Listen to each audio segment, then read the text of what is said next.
Hello everyone. I Drashti ma'am welcomes you to lecture number 15 of chemistry, in which we are going to revise chapter number 2, acid, base and salt. Now students, today we are not going to completely revise the whole chapter. We will just revise half a part of the chapter and half part will revise in our next lecture. Okay. And students, remember that for all these lectures like revision lectures, worksheet lectures, the worksheet questions, the worksheet discussions, important questions, EQ questions, ये सारी चीजें हम अभी कर रहे हैं. Okay, जो worksheet questions है, सारी चीजों में EQ क्वेश्चंस है, इंपॉर्टेंट क्वेश्चंस है. ये सब चीजें आपको YouTube में प्लेलिस्ट में नहीं मिलेगी. सो रिमेंबर कि आप जैसे YouTube खोलोगे आपको रिवीजन लेक्चर्स नहीं दिखेंगे. आपको क्या खोलना पड़ेगा, आपको आपकी WhatsApp पे लिंक मिलेगी, वो खोल के ही आप ये लेक्चर्स पे जा सकते हो. ओके, सो रिमेंबर कि आपको रिवीजन लेक्चर्स और वर्कशीट लेक्चर्स के कभी भी YouTube की प्लेलिस्ट में नहीं मिलेंगे. आपको वो ढूंढने पड़ेंगे, मतलब उस तक जाने के लिए आपको क्या देखना पड़ेगा, WhatsApp लिंक. WhatsApp लिंक को ओपन करोगे तो ही ये लेक्चर्स आपको दिखेंगे. So please take care of this thing, students. So we are going to revise chapter number 2 in 2 lectures simultaneously, and today we will revise half a part. So let's begin with today's content. And also students, you are going to get worksheet soon, and that worksheet would be of chapter number 1 as well as chapter number 2 together, chapter 1 plus chapter 2. So please be prepared with both the chapters, and before you watch this revision lecture, I hope you are prepared with your thorough chapter number 2. Okay, means you are thorough with the whole chapter 2 and you have prepared that chapter very well. Then you watch the revision lecture, then only these revision lectures will benefit you on a great extent. Okay, so please try your best to prepare both the chapters, then watch the revision lectures. You will be able to give your best after doing this. Okay, now let's start.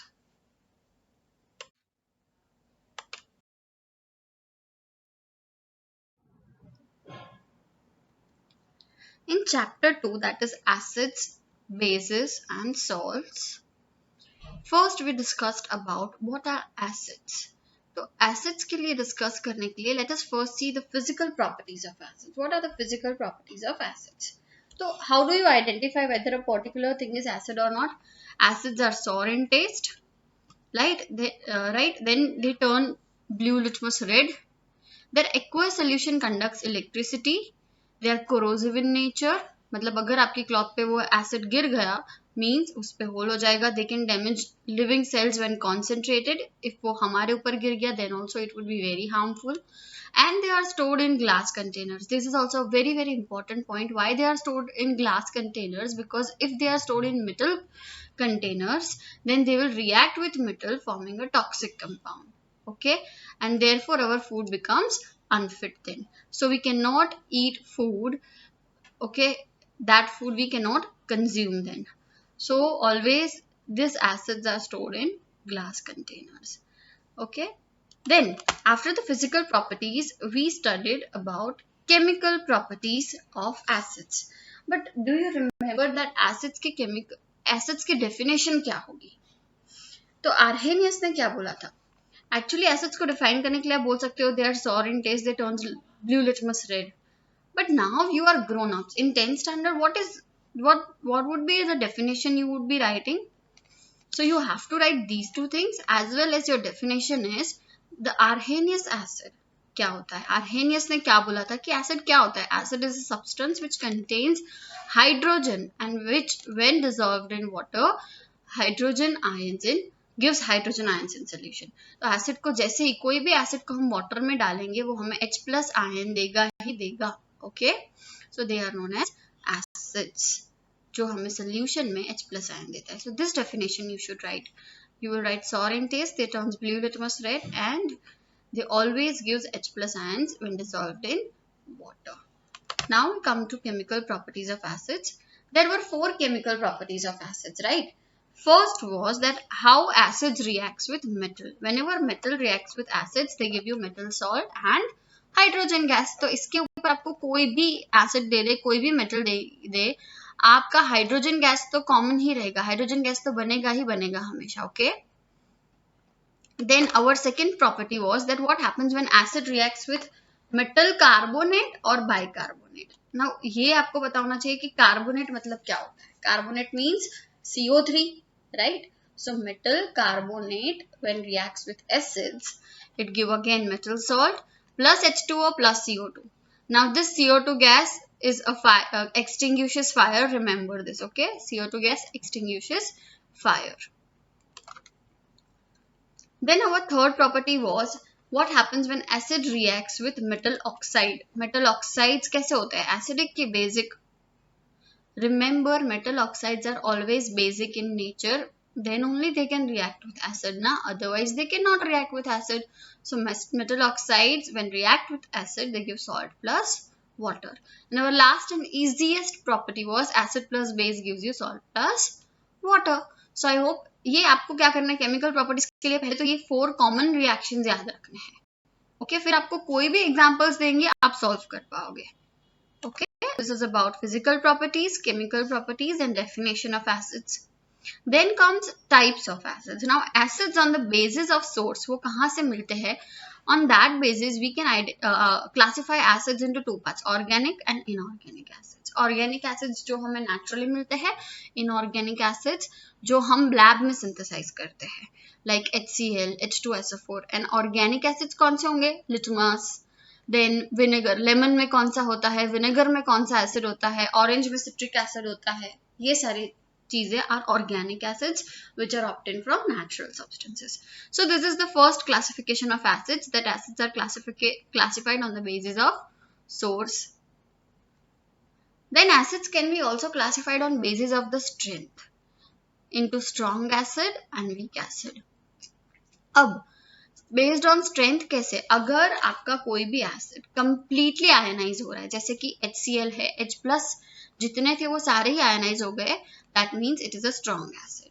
But CH3COOH में 4 hydrogen ion थे और एक ही H plus मिला, means सारे ionize नहीं हुए, तो they are weak acid. So students, आपको स्ट्रॉन्ग एसिड और वीक एसिड में सबसे इंपॉर्टेंटली क्या याद रखना है? पहले डेफिनेशन कि they in which all the hydrogen ion means complete ionisation होता है, जिसमें होते हैं स्ट्रॉन्ग एसिड्स, जिसमें पार्शियल आयनाइजेशन होता है उसे बोलते हैं वीक एसिड्स. तो this is about definition. Okay, but किसका? H प्लस का, that is important to mention. और मेनली आपको क्या याद रखना है? Examples of strong acids are H2SO4, HCl and HNO3. 3 example तो आप इजीली याद रख सकते हो ना. अगर ये याद रहेंगे तो ही आपका सॉल्ट वाला, पीएच वाला सारा कंसेप्ट अच्छे से क्लियर होगा. वीक एसिड्स कौन से है? तो acetic acid, then carbonic acid, phosphoric acid, and this is known as formic acid जो हनी बी में होता है, right? So this is about classification on basis of strength. Third classification is based on basicity.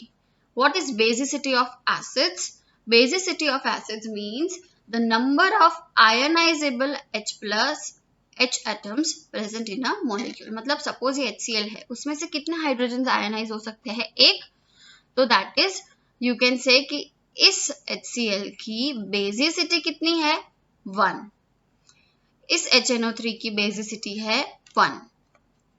Here H2CO3 की basicity है 2. इसकी basicity है 1. So depending on 1, 2, अगर एक बेसिसिटी मिलती है means they are monobasic. If 2 hydrogens are dissociated then dibasic, and 3 means tribasic. Okay. So depending on this acids can be classified. So acids के बारे में हमने क्या क्या पढ़ा? Physical property, chemical property, Arrhenius definition, and its classification of acids. Then we will study uses of acids.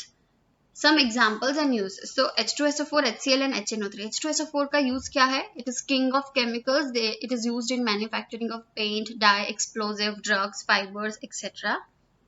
HCl is used in textile and leather industry. And HNO3 कहाँ पे use होता है? In manufacturing of fertilizers and artificial silk. Okay. So next is bases. What are the physical properties of bases? Now As we studied that chemical property of acids में क्या है, they are sour in taste, turns blue litmus red, वैसे ही सारी properties है bases की जो हमने पढ़ी थी. But bases are always bitter in taste. Turns red litmus blue. याद रखना यहाँ पे देखो blue color मैंने इसलिए डाला है because bases turns red litmus blue. Here blue litmus is red turn. तो acids are dangerous. So वो हमें red danger sign याद रखनी है, इसीलिए last में red color obtained on litmus paper और B for base and B for blue याद रखना है. Okay. Aqueous solution also conduct electricity, corrosive in nature, slippery to touch, जैसे soap slippery to touch होता है. And very very important property, दोनों में 6 property बहुत important है. That bases are deliquescent or hygroscopic in nature. What is deliquescent or hygroscopic? Means वो एक ऐसा compound होता है जो easily moisture absorb करके liquid बन जाता है, like NaOH. NaOH easily moisture absorb करके क्या बन जाएगा? Liquid. Then what is the Arrhenius definition of base? An Arrhenius base is a substance which contains hydroxide. Base में क्या होता है? OH. And whenever base is dissolved in water, we will always get OH minus ions in that particular solution. Okay, so this is the definition of base. यहाँ पे water में H plus ion मिलते हैं, यहाँ पे OH minus ions. वही Arrhenius ने बोला. After this chemical properties of bases. Now for chemical properties of bases, देखो acid में क्या क्या था? Acid में हमने पढ़ा कि metal reacts with acid, metal oxide reacts with acid and base with acid. ये 3 property हमें पढ़नी है. Metal carbonate के साथ base react नहीं करता है. Okay, so this is skipped. तो पहले ये पढ़ते हैं. Metal plus base gives you same. Metal salt plus hydrogen gas. तो आपने एक ये वाला सारे common reaction अच्छे से पढ़ लिए तो ये automatically आपको आ जाएंगे. Second is metal oxide plus acid. But metal oxide जो होते हैं वो basic in nature होते हैं. तो यहाँ पे हम metal oxide लिखेंगे तो base हो जाएगा वो. Base cannot react. तो हमने क्या लिखा? Non metallic oxide. क्यों? क्योंकि non metallic oxides are acidic in nature. तो अगर आप बेस के साथ रिएक्शन करवा रहे हो तो उसके सामने क्या चाहिए? एसिड चाहिए. अगर एसिड के साथ रिएक्ट करवा रहे हो तो उसके सामने बेस चाहिए. ओके, यहाँ पे हमने बेसिक ऑक्साइड लिया, यहाँ पे हमने एसिडिक ऑक्साइड लिया. Then base plus acid gives you salt plus water. यही रिएक्शन हमें यहाँ पर करना है. Acid plus base gives you salt plus water. Okay, so I hope you are clear with chemical properties. Now let us come to types of bases. Bases can be classified on the strength as strong acids and weak acids. जो completely ionize करते हैं OH minus में, they are strong acids like NaOH and KOH. जो weakly ionize करते हैं they are weak acids like NH4OH, calcium hydroxide, magnesium hydroxide and copper hydroxide. Calcium, magnesium, copper hydroxide. In short आप ऐसे याद रख सकते हो. Okay, calcium, magnesium and copper hydroxide. Then it is ammonium hydroxide. Then they can be classified on acidity, based on acidity. Now what is based on acidity? The number of ionizable OH minus atoms present in a molecule of a base. जितने OH minus ions present है उसमें से जितने ionize हो सकते हैं. जैसे यहाँ पे Na plus and OH minus कितना ionize हुआ? एक ही OH minus ions. तो इसकी acidity कितनी होगी? 1. Okay, so acidity of this base is 1. So monoacidic बोलते हम उसे monoacidic बोलेंगे. फिर diacidic होते हैं जिसमें 2 OH minus मिलते हैं जैसे यहाँ पे, और triacidic means जिसमें 3 मिलते हैं, AlOH thrice you can say. Okay, so they are this is the classification of bases. Lastly we will study uses of bases and examples. Example क्या है? तो NaOH, sodium hydroxide, magnesium, calcium and ammonium hydroxide. Sodium hydroxide is used in soaps and detergents.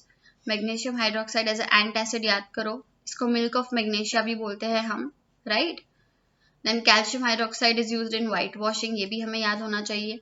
Ammonium hydroxide is used to remove oil from clothes. Okay, तो ये 3 तो आपको easily याद रह जाएंगे क्योंकि ये हमने बहुत बार पढ़ा. So this is about example and uses. Then acid and base when react they give you salts, right? Which is known as a neutralization reaction. So I hope you are clear about what are acids, bases and salts now.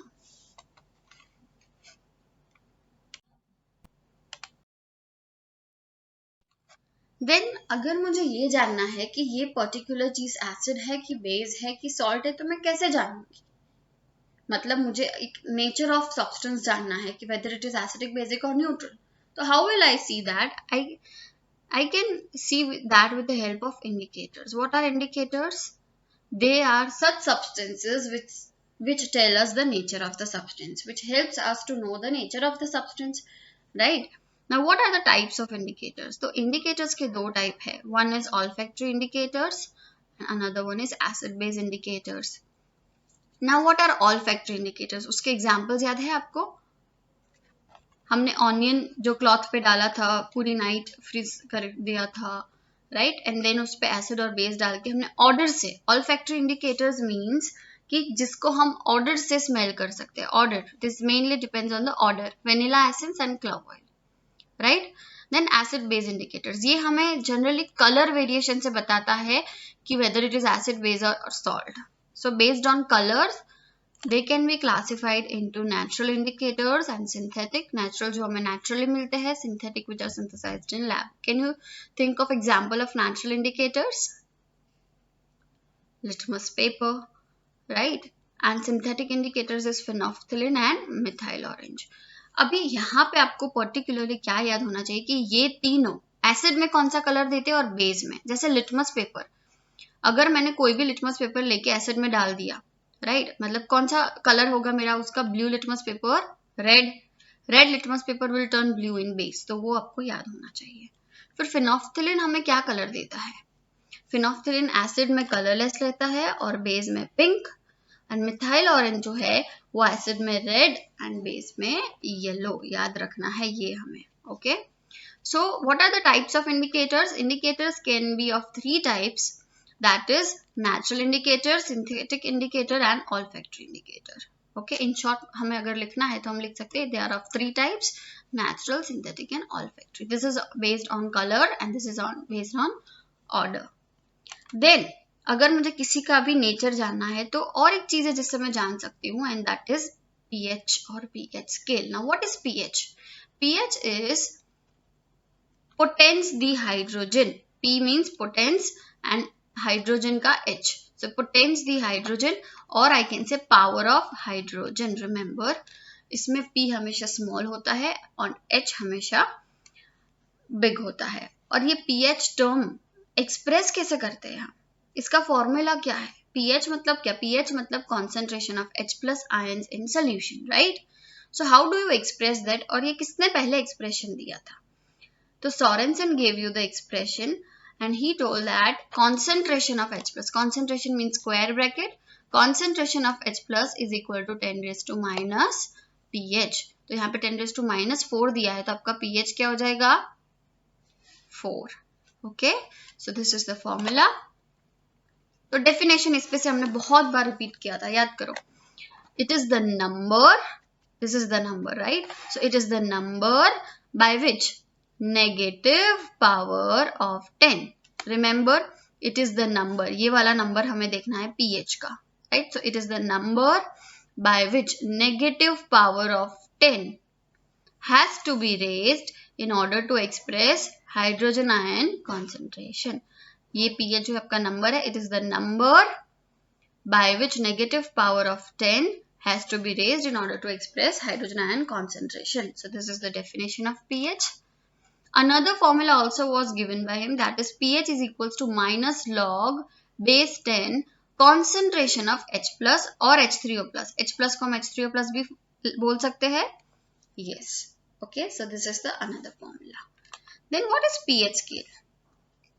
तो pH scale is a scale for measuring hydrogen ion concentration. वो तो हमें पता है, but it varies from 0 to 14. तो ये है आपकी pH scale. इसी तरह आपको ड्रॉ करनी होगी. और इस pH स्केल में अगर 7 से बिलो pH है, right, if pH is less than 7 it is acidic, more than 7 it is basic and equal to 7 means it is neutral. Okay, अब remember इस साइड जब हम जाते हैं there is always increase in acidic character. Increase in acidic character मतलब acid में क्या होता है? H plus means increase in H plus ion concentration when we go through this side. तो यहाँ से इंक्रीज हो रहा है, तो सबसे ज्यादा यहाँ पे होगा, मतलब यहाँ पे जो भी एसिड होगा that would be strong acid. Okay, इस साइड जाते हैं तो इंक्रीज इन बेसिक कैरेक्टर होता है। ओके, लेफ्ट टू राइट जाएंगे तो इंक्रीज इन बेसिक कैरेक्टर होता है, तो ये वाला सबसे ज्यादा बेसिक होगा, that means it is a strong base. Okay, important question here is pH can neither be less than 0 or more than 14. Why? As the concentration of solution becomes too high that they will not completely dissociate. वो concentration बहुत ही बढ़ जाता है तो इसलिए वो dissociate नहीं हो पाते हैं। One more thing you have to remember is pH is always inversely proportional to hydrogen ion concentration. If pH less, hydrogen ion concentration more. If pH more, hydrogen ion concentration will be less. सो हमने इतने veg देखे, ये indicators and pH scale से भी हम nature identify कर सकते हैं। और एक चीज हमने देखा था that was universal indicator. This is universal pH scale, जहां पे हम कलर से आइडेंटिफाई कर सकते हैं इजीली कि ये एसिडिक है, कितना एसिडिक है। अगर हमें ये जानना है, इनसे हम ये नहीं जान सकते कि वो कितना एसिडिक या बेसिक है, बट पीएच स्केल और यूनिवर्सल इंडिकेटर से हम प्रॉपरली जान सकते हैं कि वो कितना एसिडिक या बेसिक है, स्पेशली यूनिवर्सल इंडिकेटर से। तो अगर मैंने कोई सोल्यूशन लिया और उसमें मैंने अपना पीएच पेपर डाल दिया, okay this is pH paper, जब मैं पीएच पेपर डालूंगी तो मुझे सपोज येलो कलर मिला, तो मुझे तुरंत पता चल जाएगा कि मेरा पीएच क्या है, 6 कलर। तो मैं उस कलर को इस पीएच पेपर के पास में रख के कंपेयर कर दूंगी। Okay, so this is my universal indicator और पीएच पेपर, जिसमें अगर लेस देन 3 आता है, pH means generally they are strong acids, they are in red colour, weak acids are generally orange or yellow, neutral means green, remember neutral means green, weak base means blue and strong base means violet or indigo hoga. Okay, another instrument was pH meter. pH meter is a device which directly gives you in digital form the exact pH of that particular solution. यहाँ पे मैंने अपना solution ले लिया तो मुझे यहाँ पे exact pH उसका पता चल जाएगा. So you can also use pH meter. So this is about indicators. तो हमने पहले पढ़ा what are acid, base and salt, फिर हमने पढ़ा what are indicators and what are the ways to identify whether a particular substance is acidic, basic or neutral. Okay.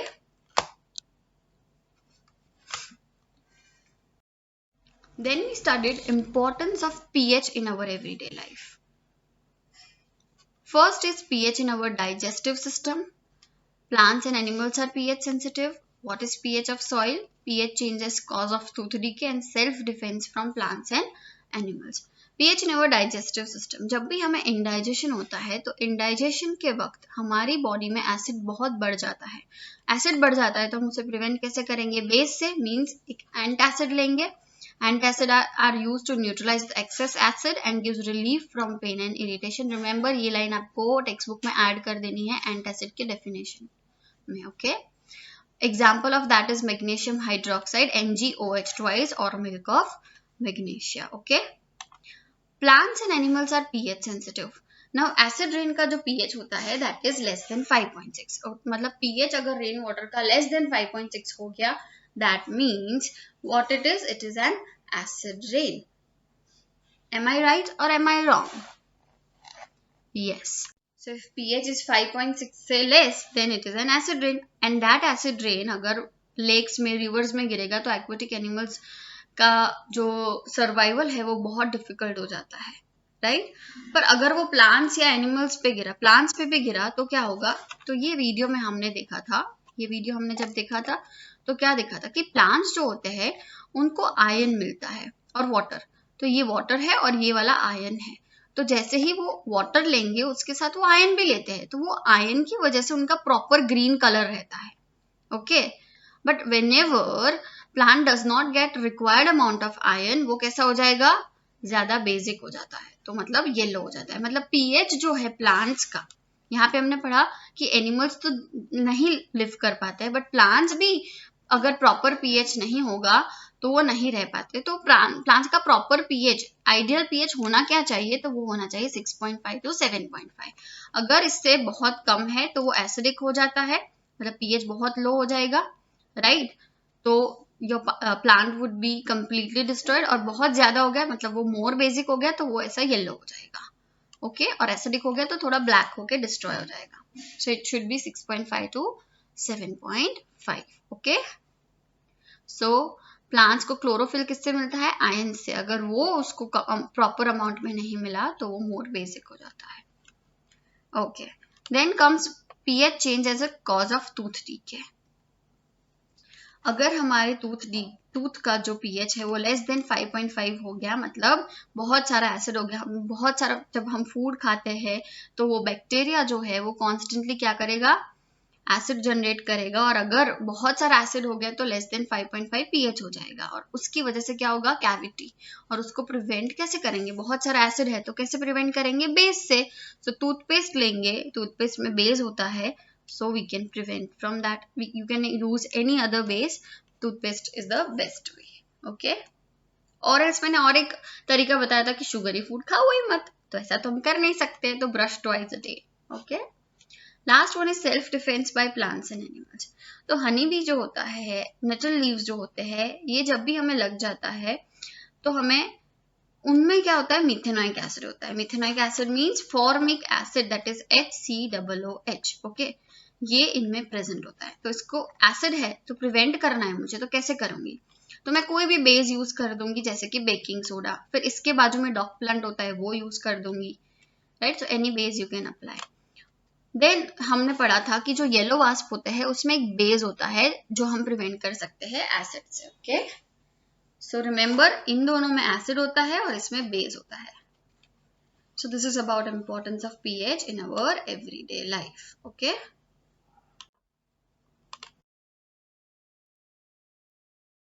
Okay, तो हमने पढ़ लिया what are acids, base, salts, pH and pH in our everyday life. इसके अलावा हमने कुछ activities पढ़ी थी और उसके बेस कुछ इंपॉर्टेंट क्वेश्चंस है जो हम इंपॉर्टेंट पॉइंट्स है वो हम डिस्कस करेंगे. First was what happens when carbon dioxide is passed through lime water in small amount and in excess amount. अगर हम कार्बन डाइऑक्साइड को लाइम वाटर में पास करेंगे, now in small amount. Lime water मतलब क्या? It is calcium hydroxide. अगर उसमें मैंने कार्बन डाइऑक्साइड को पास किया तो क्या मिलेगा मुझे? Calcium carbonate plus water. But इसमें अगर मैं और थोड़ा कार्बन डाइऑक्साइड ऐड करती रहती हूँ तो मुझे क्या मिलेगा? Calcium bicarbonate. ओके, अब यहाँ पे क्या होता है कि जो मुझे कैल्शियम हाइड्रोक्साइड मैंने लिया तो मुझे कैल्शियम कार्बोनेट मिला. अब ये carbon dioxide turns lime water milky. Okay, but whenever I will add excess CO2, that milkiness will disappear because here calcium bicarbonate is formed. Okay, so this was one question. Another point which you have to remember is all acids in water produces which ion? H plus ions. All bases produce OH minus ions, and all acids produce H plus ion which is generated in aqueous solution. Always remember कि सिर्फ water में हमें कोई भी ion dissociate करता है. All acid and all bases H plus और OH minus ions कब देंगे?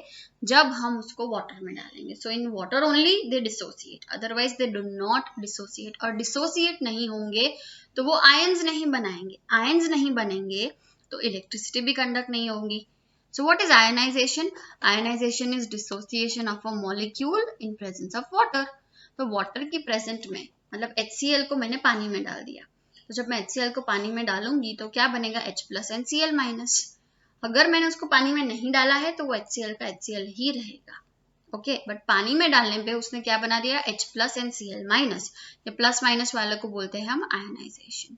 सो dissociation of molecule in presence of water is called ionization. So a question, very important question was rainwater can conduct electricity whereas distilled water cannot conduct electricity. Why?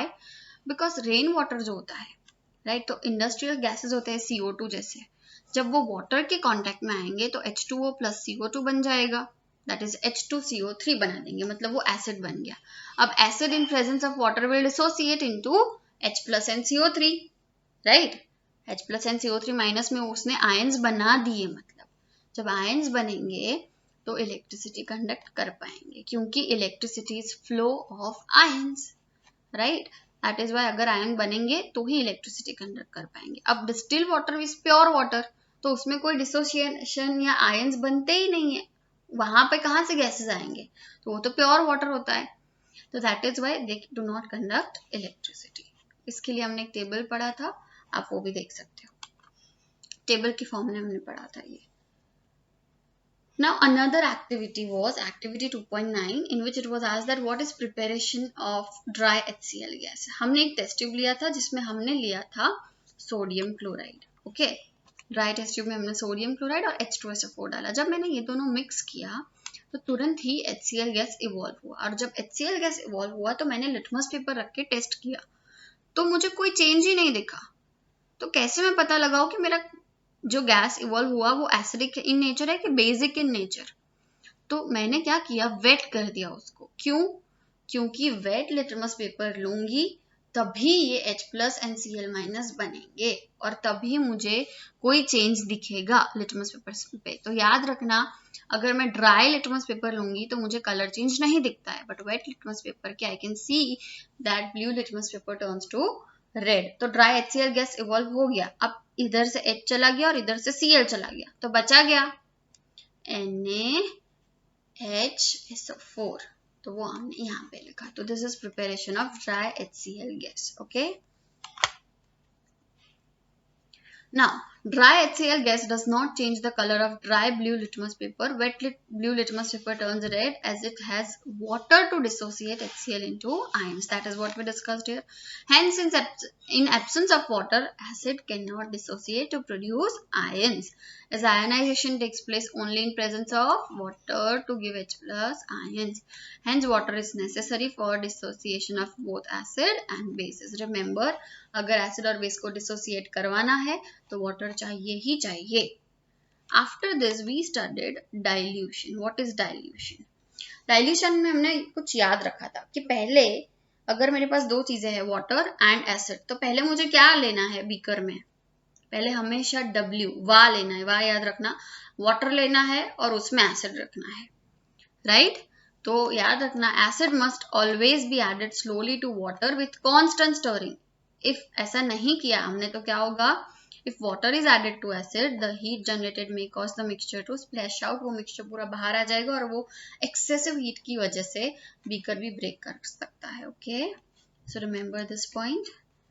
And then what is the definition of dilution? Dilution means mixing of acid or base in water, right? कोई भी acid और base को अगर हम water में add करेंगे तो उसे बोलते हैं डाइल्यूशन। बट उससे क्या होता है, अगर मैंने एसिड को ऐड किया वाटर में तो आप सोचो कि आपके पास, बिफोर वी अंडरस्टैंड दिस, कि आपके पास सॉल्ट है, ओके। अब वो सॉल्ट आप अकेला टेस्ट कर रहे हो और फिर आपके पास दूसरा है सॉल्ट प्लस वाटर, मतलब नींबू पानी जैसा है। तो सॉल्ट प्लस वाटर, आप में सॉल्ट प्लस वाटर टेस्ट करोगे तो ज्यादा सॉल्टी लगेगा, या फिर सिर्फ सॉल्ट खाओगे तो सॉल्टी लगेगा? सिर्फ सॉल्ट ज्यादा सॉल्टी लगेगा ना। तो यहाँ पे भी वही बात है कि अगर मैं सिर्फ एसिड लेती हूँ, ठीक है, एक बीकर में सिर्फ एसिड है और दूसरे बीकर में एसिड प्लस वाटर है, तो किसमें H+ आयन ज्यादा होंगे? एसिड में। सिर्फ एसिड वाले में H+ आयन ज्यादा होंगे ना, एसिड प्लस वाटर में तो कम होंगे, क्योंकि सॉल्ट जो है वो मेरे सॉल्ट ही लगा था, सॉल्ट प्लस वाटर थोड़ा कम लगा था, राइट? तो यहाँ पे वही हो रहा है कि BBQ 5 and 6 of text book page number 25, BBQ 5 में आपको पूछा है कि अगर हम एसिड को राइट वाटर में ऐड करते हैं तो H+ आयन या फिर H3O+ आयन जो है वो डिक्रीज करेंगे कि इंक्रीज करेंगे? तो always remember they will decrease, right? In water H+ ion decrease करेंगे, रिमेंबर, क्योंकि पहले सॉल्ट था और फिर सॉल्ट को पानी में ऐड किया तो सॉल्ट का टेस्ट कम हो गया। वैसे ही यहाँ पे हो रहा है, पहले एसिड था फिर एसिड को पानी में डाला तो एसिडिटी मतलब H+ का आयन का कॉन्सेंट्रेशन कम हो गया per unit volume, okay. Such process is called dilution. उसके बाद का जो BBQ है ना, उसमें ये पूछा है कि बेस को बेस में ऐड कर रहे हैं, तो बेस मीन्स OH- आयन, अकेला बेस लूंगी तो OH- आयन ऑलरेडी ज्यादा है, अब मैं उसको वापस बेस में ऐड करूंगी तो OH- आयन का कॉन्सेंट्रेशन ऑब्वियसली बढ़ेगा। So in this way that both questions are asked, please read both the questions and think of the answers as I have explained, okay. So these are the important concepts. After this we studied what happens to acid and base in water solution. अब acid मैंने HCl लिया और पानी में डाला तो acid will dissociate in H+ and Cl- ions, right? तो क्या हुआ, मैंने एसिड लिया था, राइट? तो एसिड लिया तो पानी में डाला तो क्या बना मेरा, H plus and Cl minus है। अब ये H प्लस जो है वो पानी के साथ रिएक्ट करता है because H plus is unstable in water. Okay, water में H प्लस अनस्टेबल है, तो ये H प्लस वाटर के साथ रिएक्ट कर देता है तुरंत। तो H प्लस प्लस H2O बनेगा तो क्या होगा, H3O plus which is known as hydronium ions. Okay, तो कभी कभी H प्लस की जगह H3O प्लस भी हम लिख सकते हैं। अब HCl प्लस वाटर, तो टोटल रिएक्शन हमारा क्या हुआ कि मैंने पहले HCl लिया, उसमें पानी डाला, तो मुझे क्या मिला, ये दोनों रिएक्ट कर देंगे तो H3O प्लस मिलेगा, बचा क्या, Cl minus. This is my overall reaction. So H plus ions cannot exist alone, so they combine with water. Okay? Base को पानी में ऐड करूंगी तो क्या होगा, तो कुछ नहीं होगा, तो ऐसा कोई भी आयन फॉर्म नहीं होता है। तो NaOH को मैंने पानी में डाला तो it will simply dissociate. Okay, so here is what happens with acid and base in water. Now bases generate OH minus in water, right? Water में डालने पे वो OH minus आयन बनाएंगे। अब रिमेंबर दैट जो भी बेस वाटर सोल्यूबल होता है उसे बोलते हैं अल्कली, और जो वाटर इनसोल्यूबल होता है उसे बेस बोलते हैं।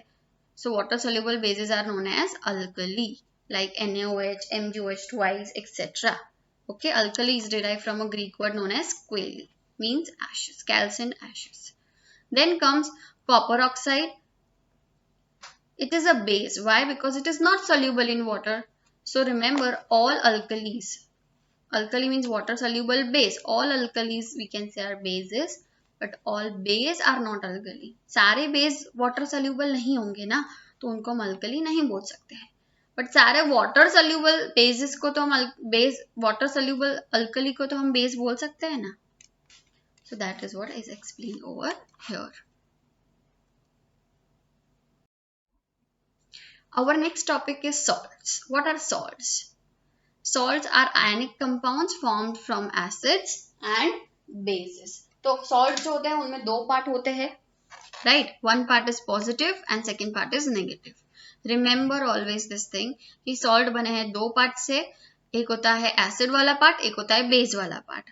अब हमेशा वो जो salt बना है मेरा, जैसे कि NaCl, तो Na प्लस और Cl माइनस, तो एक पॉजिटिव हो गया और एक नेगेटिव हो गया। पॉजिटिव वाला कहाँ से आया होगा, बेस में से, एंड नेगेटिव वाला एसिड में से, वो याद रखना है हमेशा। ओके, पॉजिटिव वाला हमेशा बेस में से आता है, नेगेटिव वाला हमेशा एसिड में से आता है। बी पॉजिटिव, ऐसा याद रखना है, तो बेस में से पॉजिटिव आएगा।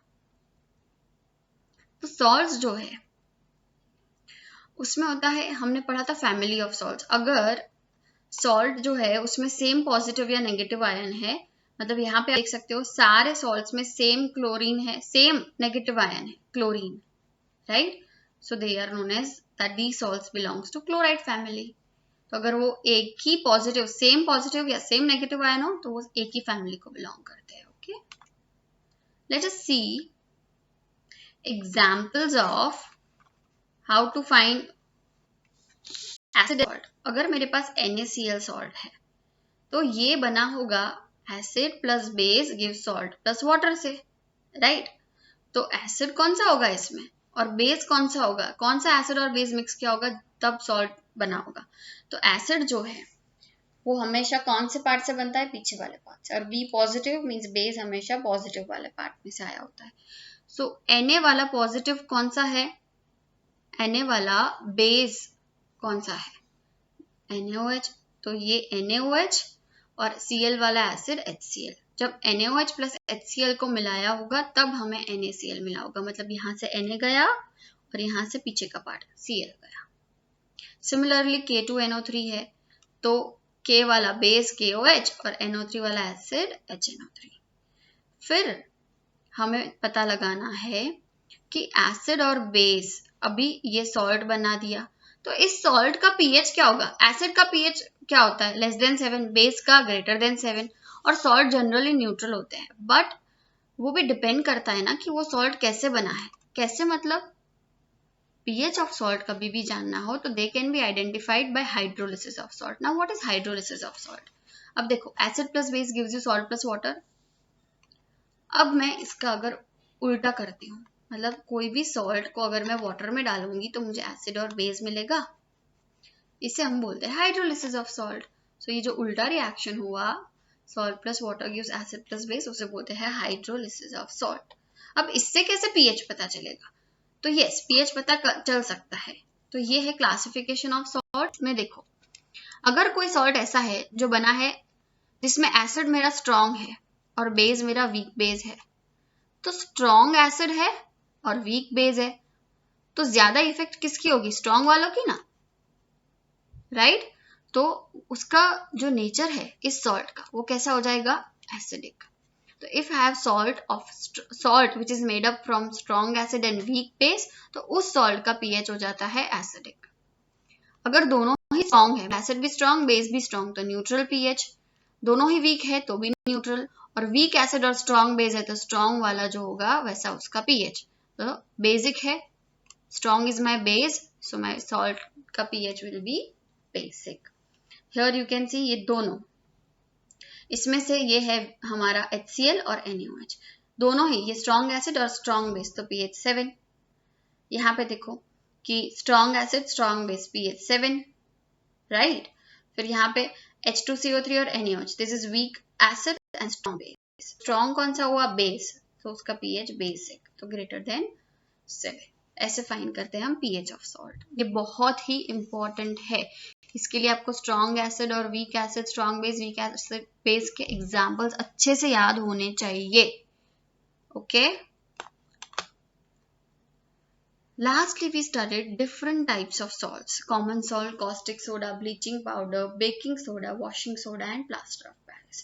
इनके बारे में हमने 6 मेन चीजें पढ़ी थी: कॉमन नेम, केमिकल फॉर्मूला, फिर हमने पढ़ा था properties, preparation and uses.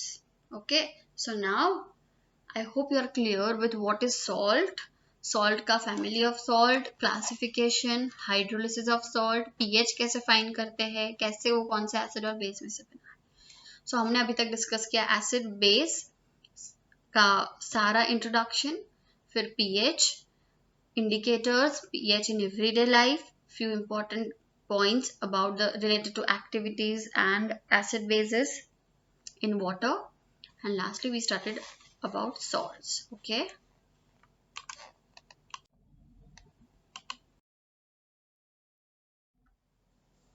so students, we will study salts, water of crystallization and electrolysis, all 6 salts, water of crystallization and electrolysis part in our next lecture. So we'll revise all that things again. Also I will show you the technique how to remember the whole table of salts, कैसे इन 6 salts को easily हम सारी चीजें, preparation, uses और properties easily कैसे हम याद रख सकते हैं। So I will try my best कि आपको easy way में सब कुछ अच्छे से याद रह जाए। अगर ये लॉकडाउन सिचुएशन नहीं होता तो हम लोग क्लास में अच्छा सा गेम टाइप खेल के अच्छे से याद कर लेते, बट अभी due to this situation I will try my best कि मैं आपको वो टेक्निक समझा सकूं। सो नेक्स्ट लेक्चर में हम इलेक्ट्रोलिसिस भी वापस समझेंगे, वाटर ऑफ क्रिस्टलाइजेशन भी वापस समझेंगे। So don't worry at all, just focus on your best preparation. अगर आपको कोई चीज़ लगती है जो नहीं आपको समझ में आई थी पहले, अब समझ में आई है, तो उसको अच्छे से नोट कर दो। कोई नई चीज़ आपको समझ में कुछ चीज़ें एग्जाम्पल्स या कुछ चीज़ें आपको नई लगी है तो please note it down without fail. Okay, you don't have homework in this week, you are doing revisions, right? So please cope up with your lectures which are remaining, as well as give your best to prepare chapter 1 and chapter 2. Soon you will get a worksheet of chapter 1 and chapter 2. So try and complete preparing both the chapters. Okay, तो आपको chapter 1 और chapter 2 की worksheet मिलने वाली है बहुत ही जल्द, तो please be prepared for that. So students, thank you for hearing this lecture so nicely. Now we'll meet in our next lecture and revise the other part of chapter number 2. Till then, thank you. Take care. Stay safe. Stay home. Keep practicing. Bye-bye.